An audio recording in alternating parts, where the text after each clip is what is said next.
Welcome to Subha's cuisine. நான் உங்கள் சுபத்ரா கிருஷ்ணராஜ். எல்லோருக்கும் வணக்கம். இன்றைக்கி நம்ம செய்ய போகிறது வெண்பூசணி மோர்க்குழம்பு. வெண்பூசணி ஒரு நீர்ச்சத்து உள்ள காய். இதை அடிக்கடி நாம் சமையலில் உபயோகப்படுத்திக்கணும். உடம்புக்கும் ரொம்பவே நல்லது. இந்த மோர்க்குழம்புக்கு ஒரு 4 ஐட்டம் முதல்ல ஊற வச்சுக்கணும். 1 ஸ்பூன் கடலப்பருப்பு, 1 ஸ்பூன் தனியா, 1/2 ஸ்பூன் அரிசி, எந்த அரிசியாக இருந்தாலும் பரவாயில்லை, ஒரு 1/2 ஸ்பூன் சீரகம். இது 4ஐயும் ஒரு தடவை கழுவிட்டு ஊற வச்சுக்கணும். 1 மணி நேரம் ஊறணும். இப்போது ஒரு துண்டு வெண்பூசணியை தோல் விதையெல்லாம் நீக்கிட்டு சிறு சிறு துண்டுகளாக வெட்டி வச்சுருக்கேன். இப்போ இந்த பொருளெல்லாம் நல்லா ஊறிடுச்சு.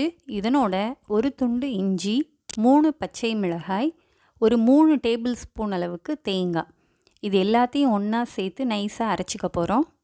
இந்த கலவை தான் நம்ம குழம்புக்கான பேஸ். இப்போது வாணலில் ஒரு 2 ஸ்பூன் அளவுக்கு தேங்காய் எண்ணெய் சேர்த்துக்கலாம். மோர் குழம்பு தேங்காய் எண்ணெயில் செய்யும் பொழுது ரொம்பவே வாசனையாக நல்லாயிருக்கும். பிடிக்காதவங்க சாதாரண கடலை எண்ணெய் கூட சேர்த்துக்கலாம். எண்ணெய் சூடானதும் கடுகு, உளுந்து, கருவேப்பிலை போட்டு தாளிச்சிக்கோங்க. அதனோட வெட்டி வச்சுருக்க வெண்பூசணியையும் சேர்த்து ஒரு 10 நிமிஷம் நல்லா வேகிற வரைக்கும் வதக்கி கொடுக்கணும். இப்போது காய் நல்லா வெந்து சுருங்கிடுச்சு. அதில் இருக்கிற தண்ணி எல்லாம் வெளியில் வந்துடுச்சு பாருங்கள்.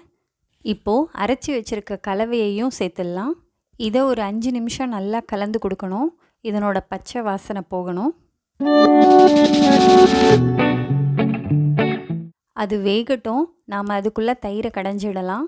1 கப் கெட்டி தயிர் எடுத்துருக்கேன். இப்போ இதை நல்லா விஸ்கு வச்சு நல்லா கடைஞ்சிடலாம்.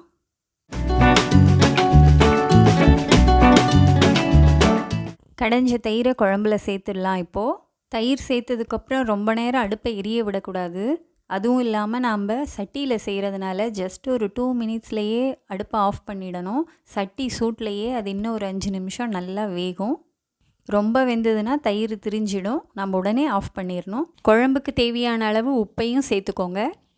கொத்தமல்லி தழையெல்லாம் தூவிட்டோம்னா நம்மளோட வெண்பூசணி மோர் குழம்பு தயார். இதை சாப்பிடும் பொழுது வயிற்றுக்கு ரொம்பவே எதமாக இருக்கும். ஒரு தடவை கண்டிப்பாக செஞ்சு பாருங்கள். வாழ்க வளமுடன்.